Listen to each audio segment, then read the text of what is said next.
사랑하는 여러분, 안녕하세요. 오늘 함께 묵상할 말씀은 신명기 13장입니다. 오늘 본문은 솔직히 읽기 쉬운 장이 아닙니다. 분위기도 무겁고 내용도 날카롭습니다. 하지만 이상하게도 이 말씀은 지금 우리의 시대와도 너무 닮아 있습니다.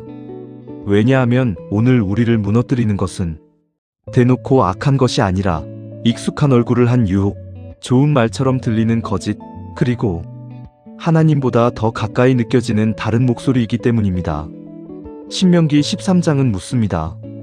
너는 정말 하나님만 사랑하느냐? 하나님보다 더 믿고 싶은 목소리가 생길 때 너는 누구를 따를 것이냐? 기적이 보여도, 관계가 가까워도, 다수가 따라가도 정말 끝까지 하나님 편에 설 수 있느냐? 오늘 말씀은 단지 우상 숭배를 금하라는 정도의 이야기가 아닙니다. 이 말씀은 우리 마음의 중심이 누구에게 붙어 있는가를 묻는 장입니다. 오늘 묵상을 통해 내 삶을 흔드는 거짓된 유혹이 무엇인지, 그리고 어떻게 다시 하나님께 붙어 있어야 하는지 조용히 함께 돌아보겠습니다. 신명기 13장은 무엇을 말하는 장인가? 신명기 13장은 크게 세 장면으로 나누어 볼 수 있습니다. 첫째, 표적과 기사를 말하는 선지자나 꿈꾸는 자가 나타나더라도 그가 다른 신들을 따르자라고 하면 따르지 말라고 합니다. 둘째, 내 형제나 자녀나 아내나 가장 가까운 친구처럼 정말 사랑하는 사람이 은밀히 다른 신들을 섬기자라고 유혹해도 그 말에 흔들리지 말라고 합니다. 셋째, 한 성읍 전체가 하나님을 떠나 우상을 따르게 되었다면 그 악을 그대로 두지 말라고 합니다. 겉으로 보면 이 장은 매우 강한 심판의 언어로 가득합니다. 그래서 우리는 이 말씀을 읽으며 먼저 부담을 느끼게 됩니다. 하지만 이 본문의 핵심은 단순히 처벌의 강도가 아닙니다. 핵심은 이것입니다. 하나님은 자기 백성이 하나님 아닌 다른 것에 붙들려 사는 것을 그냥 넘기지 않으신다. 왜냐하면 그것은 단순한 취향의 문제가 아니라 생명의 문제이기 때문입니다. 이스라엘에게 우상 숭배는 조금 다른 선택지가 하나 더 생기는 문제가 아니었습니다. 그것은 언약의 하나님을 버리고 죽음의 길로 들어가는 일이었습니다. 하나님은 질투하시는 하나님이십니다. 이 질투는 인간의 삐뚤어진 소유욕이 아닙니다. 이 질투는 사랑하기 때문에 포기하지 않으시는 마음, 생명으로 부르신 백성을 죽음에 내버려 두지 않으시는 마음입니다. 그래서 신명기 13장은 강합니다. 하나님이 무서워서가 아니라 하나님의 사랑이 가볍지 않기 때문입니다. 기적이 보여도 그 방향이 하나님을 떠나게 하면 거짓이다. 본문 초반에는 아주 충격적인 말씀이 나옵니다. 어떤 선지자나 꿈꾸는 자가 나타나서 표적과 기사를 보이고 그 말한 일이 실제로 이루어졌다고 해도 그가 다른 신들을 따르자라고 말하면 그의 말을 듣지 말라고 하십니다. 이 말씀은 우리에게 아주 중요한 영적 기준을 줍니다. 우리는 종종 눈에 보이는 결과, 신비한 체험, 강한 확신, 설득력 있는 말, 사람을 압도하는 카리스마에 흔들립니다. 저 사람 말은 뭔가 특별해 보이는데, 저 공동체는 뭔가 강한 체험이 있는데, 저 메시지는 너무 현실적이고 매력적인데, 실제로 되는 일이 많은데. 그런데 하나님은 분명히 말씀하십니다. 보여지는 능력보다 중요한 것은 어디로 데려가느냐이다. 아무리 놀라운 일이 일어나도 그 결과가 하나님을 더 사랑하게 하지 않고 하나님에게서 멀어지게 한다면 그것은 진리가 아닙니다. 이 기준은 지금도 동일합니다. 우리 삶에도 수많은 목소리가 있습니다. 성공을 약속하는 말, 내 감정을 최우선으로 두라고 하는 말, 내가 원하는 것을 이루는 것이 곧 진리라고 말하는 시대의 흐름, 하나님 없이도 충분히 괜찮다고 말하는 문화. 심지어 어떤 말들은 아주 성경적처럼 들리기도 합니다. 위로도 있고 지혜도 있어 보이고 자기 개발의 언어와 믿음의 언어가 섞여 얼핏 들으면 거의 구분이 안 됩니다. 하지만 분별의 질문은 단순합니다. 이 말이 나를 하나님께 더 붙게 만드는가? 아니면 하나님 없이도 살 수 있다고 믿게 만드는가? 이 질문은 매우 중요합니다. 왜냐하면 거짓은 늘 노골적으로 오지 않기 때문입니다. 거짓은 대부분 유익해 보이는 얼굴, 합리적으로 보이는 언어, 현실적 조언처럼 들리는 모습으로 다가옵니다. 신명기 13장은 말합니다. 기적 그 자체를 믿지 마라. 강한 체험만 따라가지 마라. 결과만 보고 진리라고 판단하지 마라. 하나님에게로 이끄는가를 보라. 오늘 우리도 이 기준을 다시 붙들어야 합니다. 하나님은 왜 이런 시험을 허락하실까? 본문 3절은 놀라운 말씀을 합니다. 하나님께서 이런 일을 통해 너희가 마음을 다하고 뜻을 다하여 너희 하나님 여호와를 사랑하는 여부를 알려 하심이라고 하십니다. 여기서 우리는 중요한 사실을 보게 됩니다. 하나님은 단지 우리 입술의 신앙만 보지 않으십니다. 하나님은 우리 중심이 어디에 붙어 있는지를 보십니다. 사실 우리는 내가 하나님을 사랑한다고 생각합니다. 예배도 드리고 기도도 하고 찬양도 듣고 말씀도 봅니다. 그런데 시험의 순간이 오면 드러납니다. 하나님 말씀과 내 감정이 충돌할 때, 하나님 뜻과 내 이익이 충돌할 때, 하나님께 순종하는 길과 사람들에게 인정받는 길이 갈라질 때, 그때 비로소 내가 무엇을 더 사랑하는지가 드러납니다. 그래서 시험은 단지 괴로운 시간이 아닙니다. 시험은 내 마음의 진짜 중심을 보여주는 거울이 되기도 합니다. 어떤 사람은 어려움 앞에서 하나님께 더 매달립니다. 어떤 사람은 같은 어려움 앞에서 하나님을 뒤로 밀어냅니다. 어떤 사람은 손해를 봐도 진리를 붙듭니다. 어떤 사람은 편하면 그것을 진리라고 부릅니다. 신명기 13장은 우리에게 말합니다. 흔들리는 순간이 오면 그때 내 사랑이 드러난다. 이 말씀은 우리를 정죄하려는 것이 아닙니다. 오히려 우리를 더 진실한 자리로 부르시는 말씀입니다. 네가 정말 하나님을 사랑하느냐? 하나님이 주시는 복만 원하는 것이 아니라 하나님 자신을 사랑하느냐?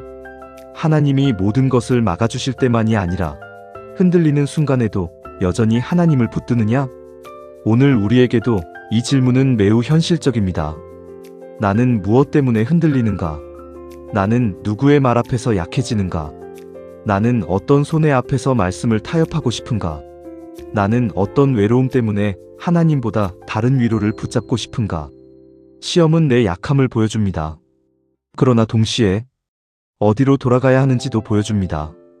가장 가까운 사람이 주는 유혹이 가장 무서울 수 있다. 본문의 중반은 더 마음을 무겁게 만듭니다. 형제, 자녀, 아내, 친구처럼 가장 가까운 사람이 은밀히 유혹할 수 있다고 말합니다. 왜 하나님은 이렇게까지 말씀하실까요? 그 이유는 분명합니다. 멀리 있는 유혹보다 가까운 유혹이 더 강하기 때문입니다.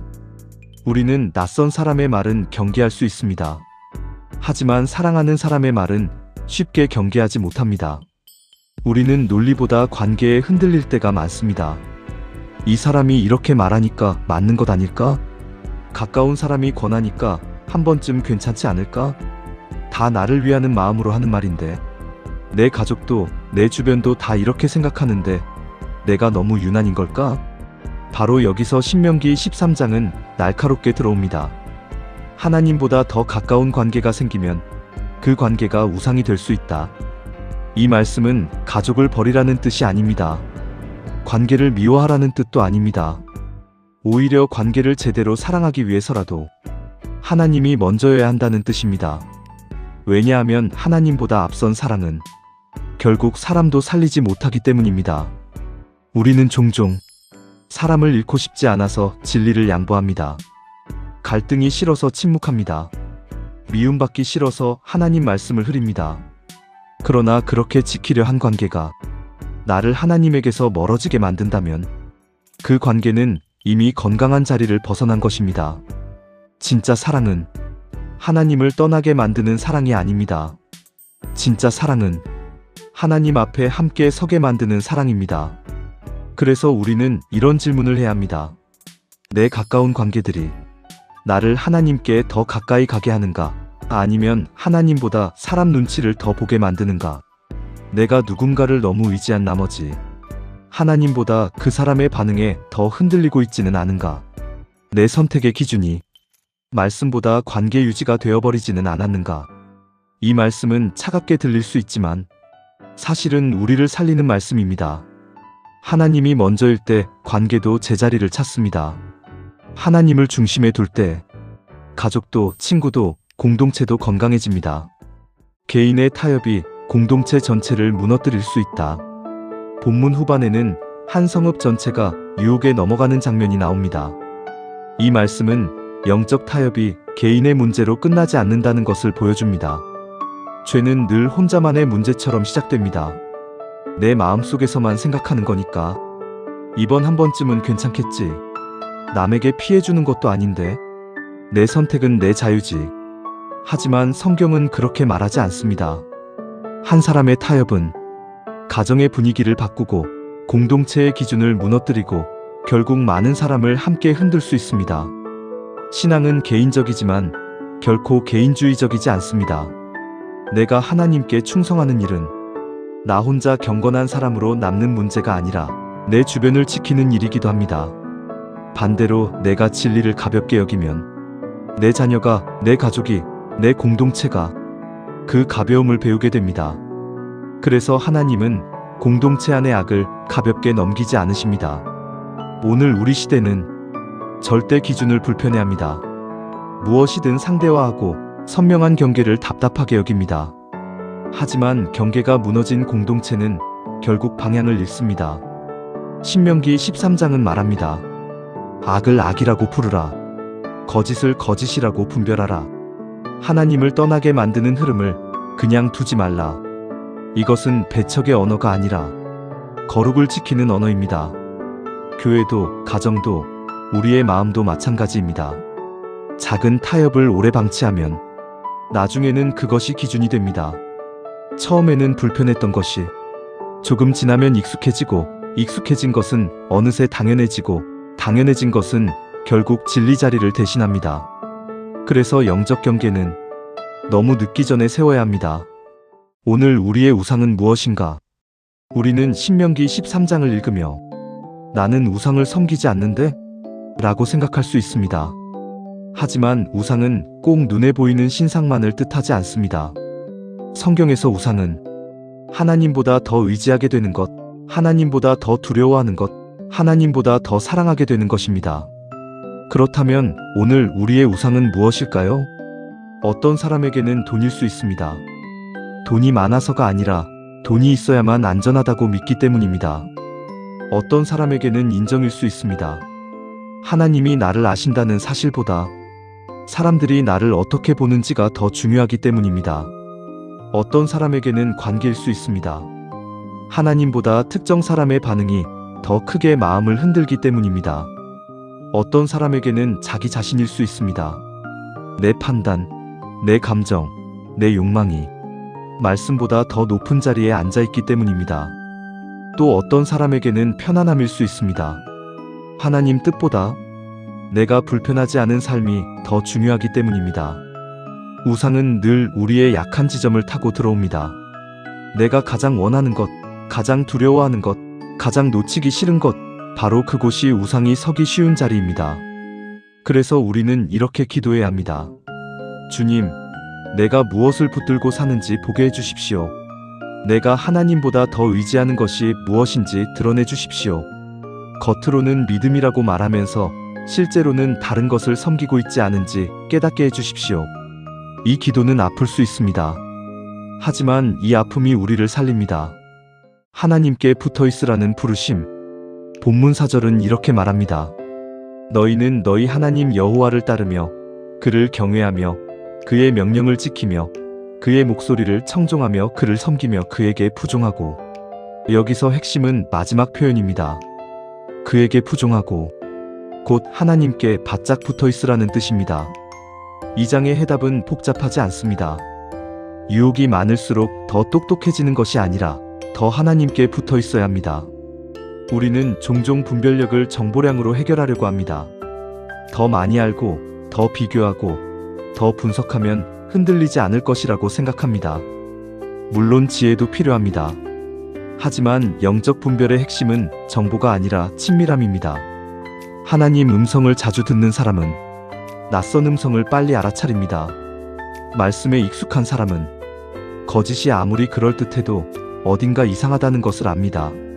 하나님을 사랑하는 사람은 하나님을 떠나게 만드는 매력을 오래 사랑할 수 없습니다. 그래서 신앙의 핵심은 무엇을 피하느냐 이전에 누구에게 붙어 있느냐입니다. 기도가 약해지면 다른 소리가 커집니다. 말씀이 멀어지면 유혹이 합리적으로 들립니다.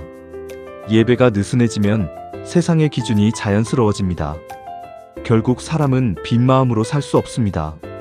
하나님께 붙어 있지 않으면 반드시 다른 것에 붙잡히게 됩니다.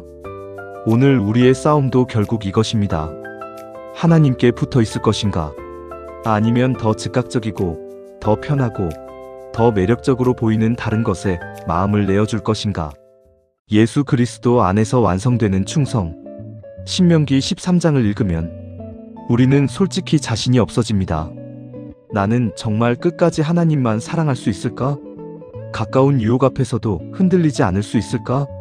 나는 이미 너무 많이 타협한 것 같은데. 맞습니다.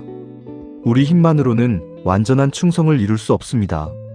그래서 우리는 예수님이 필요합니다. 예수님은 광야에서 시험을 받으셨지만 사탄의 유혹 앞에서 끝까지 아버지께 충성하셨습니다. 떡의 유혹, 명예의 유혹, 권세의 유혹 앞에서도 말씀으로 서셨습니다. 이스라엘은 광야에서 자주 넘어졌지만 예수님은 넘어지지 않으셨습니다. 우리는 흔들리지만 예수님은 흔들리지 않으셨습니다. 우리는 종종 하나님보다 다른 것을 사랑하지만 예수님은 끝까지 아버지를 사랑하셨습니다. 그리고 그 예수님이 십자가에서 우리 대신 죗값을 치시고 우리를 다시 하나님께 돌이키는 길이 되어주셨습니다. 그러므로 신명기 13장은 우리에게 두려움만 주는 장이 아닙니다. 오히려 너 혼자 버티라는 말씀이 아니다. 참된 충성을 이루신 예수께 붙어 있으라. 이렇게 들을 수 있습니다. 우리가 다시 하나님께 돌아갈 수 있는 이유는 내 결심이 완벽해서가 아니라 예수님의 은혜가 크기 때문입니다. 오늘 흔들린 사람도 괜찮습니다. 이미 타협한 사람도 지금 돌아오면 됩니다. 하나님은 회개하는 자를 밀어내지 않으십니다. 그렇다면 오늘 신명기 13장을 통해 우리는 실제로 어떻게 살아야 할까요? 첫째, 내가 자주 듣는 목소리를 점검해야 합니다. 요즘 나는 누구의 말을 가장 많이 듣고 있습니까? 말씀보다 더 자주 내 마음을 지배하는 목소리는 무엇입니까? 뉴스일 수 있고, 유행일 수 있고, 주변 사람의 평가일 수 있고, 내 불안일 수도 있습니다. 둘째, 기준을 결과가 아니라 방향에 두어야 합니다. 이게 잘 되느냐보다 이게 나를 하나님께 가까이 가게 하느냐를 물어야 합니다. 셋째, 가까운 관계보다 하나님을 먼저 두어야 합니다. 사람을 사랑하되 하나님보다 앞세우지 않아야 합니다. 누군가를 잃을까 두려워서 진리를 흐리는 순간이 없는지 돌아봐야 합니다. 넷째, 작은 타협을 가볍게 여기지 말아야 합니다. 지금은 별것 아닌 것 같아도 그 작은 양보가 나중에는 삶의 방향을 바꿀 수 있습니다. 다섯째, 매일 하나님께 붙어 있는 훈련을 해야 합니다. 말씀, 기도, 예배, 순종. 너무 익숙해서 평범해 보이지만 바로 이것이 우리를 지키는 길입니다. 신앙은 특별한 순간의 결단만으로 유지되지 않습니다. 매일에 붙어 있음이 결국 큰 흔들림에서 우리를 지켜줍니다. 사랑하는 여러분, 신명기 13장은 우리에게 묻습니다. 너는 누구에게 붙어 있느냐? 기적이 보여도, 가까운 사람이 흔들어도, 세상 전체가 다른 길로 가는 것처럼 보여도 정말 하나님만이 생명이시라고 믿느냐고 묻습니다. 오늘 우리는 완벽해서 하나님께 나아가는 것이 아닙니다. 흔들리기 때문에 더 하나님께 나아갑니다. 유혹이 많기 때문에 더 말씀 앞에 섭니다. 마음이 약하기 때문에 더 은혜를 구합니다. 혹시 오늘 하나님보다 더 크게 자리 잡은 것이 있다면 정직하게 내려놓읍시다. 혹시 사람의 말이 하나님 말씀보다 더 크게 들리고 있다면 다시 중심을 돌이킵시다. 혹시 편안함과 인정과 욕심이 내 마음의 왕자를 차지하고 있다면 오늘 다시 하나님께 그 자리를 내어드립시다. 신명기 13장은 강한 장입니다. 하지만 그 강함 속에는 자기 백성을 끝까지 놓지 않으시는 하나님의 사랑이 있습니다. 하나님은 오늘도 말씀하십니다. 다른 것에 끌려가지 말고 내게 붙어 있으라. 너를 살리는 길은 결국 나에게 있다. 흔들려도 돌아오라. 다시 내게 붙어 있으라. 오늘의 말씀 묵상 기도로 마무리하겠습니다. 사랑의 하나님 아버지, 오늘 신명기 13장의 말씀 앞에서 우리 마음의 중심을 돌아보게 하시니 감사합니다. 주님, 우리는 생각보다 쉽게 흔들립니다. 눈에 보이는 것에 흔들리고, 사람의 말에 흔들리고, 익숙한 관계와 현실의 유혹 앞에서 주의 말씀보다 다른 것을 더 붙들 때가 많았습니다. 하나님, 우리를 불쌍히 여겨 주옵소서. 겉으로는 믿음이 있는 것처럼 보여도 실제로는 하나님보다 더 사랑하고 더 의지하고 더 두려워하는 것이 우리 안에 있지 않은지 보게 하여 주옵소서. 주님, 거짓을 분별하는 영을 주시고 화려한 말보다 진리를 붙들게 하시고 기적보다 하나님 자신을 더 사랑하게 하옵소서. 가까운 사람의 말보다 주님의 말씀을 더 귀하게 여기게 하시고 세상의 흐름보다 하나님의 길을 더 신뢰하게 하여 주옵소서. 우리의 마음이 하나님께 바짝 붙어 있게 하옵소서. 기도에서 멀어지지 않게 하시고 말씀에서 떠나지 않게 하시고 예배의 자리에서 식어지지 않게 하옵소서. 예수 그리스도의 은혜로 다시 하나님께 돌아가게 하시고 끝까지 주님을 따르는 삶을 살게 하옵소서. 오늘도 우리를 붙드시는 예수 그리스도의 이름으로 기도드립니다. 아멘. 이 말씀처럼 우리를 흔드는 목소리보다 끝까지 하나님께 붙어있는 하루가 되시길 바랍니다.